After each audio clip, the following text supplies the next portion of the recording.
Assalamualaikum warahmatullahi wabarakatuh. Salam sejahtera bagi kita semua. Perkenalkan, nama saya Zeni Sylvia Febrianti. Saya dari jurusan Manajemen Bisnis. Berdirinya saya di sini, saya akan mempresentasikan tugas pendidikan agama dengan materi ruang lingkup agama Islam dan ekonomi. Sebelumnya, saya akan menjelaskan tentang arti dan ruang lingkup ekonomi Islam. Ekonomi Islam merupakan ilmu yang mempelajari perilaku ekonomi manusia yang perilakunya diatur berdasarkan aturan agama Islam dan didasari dengan tauhid sebagaimana dirangkum dalam rukun iman dan rukun Islam. Selanjutnya, definisi ekonomi Islam menurut para ahli. Yang pertama, menurut Hasanuzaman, bahwa ekonomi Islam adalah ilmu dan aplikasi petunjuk dan aturan syariah yang mencegah ketidakadilan dalam memperoleh dan menggunakan sumber daya material agar memenuhi kebutuhan manusia dan agar dapat menjalankan kewajibannya kepada Allah dan masyarakat. Yang kedua, menurut Abdul Manah, mendefinisikan bahwa ekonomi Islam adalah ilmu sosial yang mempelajari masalah ekonomi masyarakat dalam perspektif nilai-nilai Islam. Yang ketiga, menurut Khursyid Ahmad, bahwa ekonomi Islam adalah suatu upaya sistematik untuk memahami masalah ekonomi dan perilaku manusia yang berkaitan dengan masalah itu dan perspektif alam. Selanjutnya, hakikat ekonomi Islam. Pada hakikatnya, ekonomi Islam adalah metamorfosa nilai-nilai Islam dalam ekonomi yang dimaksudkan untuk menepis anggapan bahwa Islam adalah agama yang hanya mengatur persoalan ubudiyah atau komunikasi vertikal antara manusia, makhluk, dan Allah Khaliknya.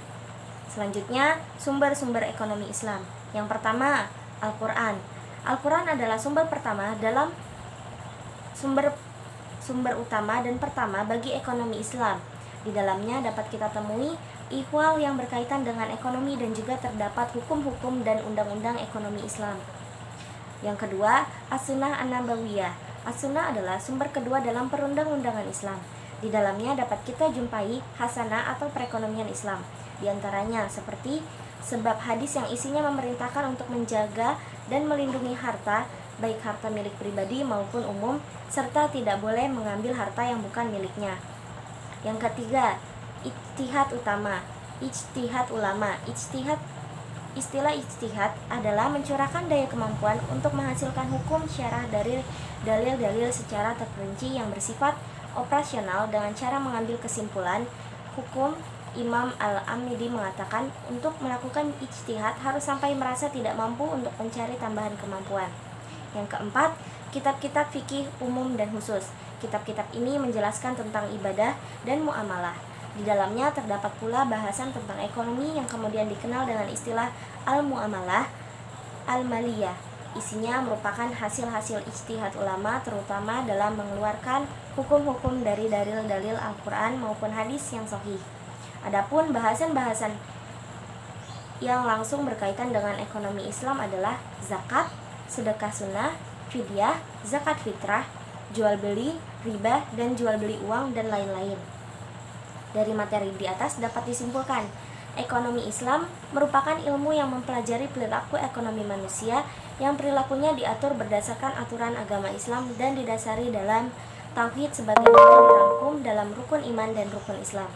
Pada hakikatnya, ekonomi Islam adalah metamorfosa nilai-nilai Islam dalam ekonomi dan dimaksudkan untuk menepis anggapan bahwa agama Islam adalah agama yang hanya mengatur persoalan ubudiyah atau komunikasi vertikal antara manusia, makhluk, dan Allah Khaliknya.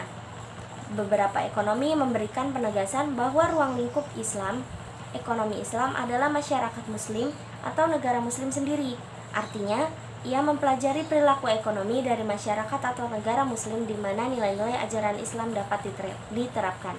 Sekian presentasi dari saya, kurang lebihnya mohon maaf.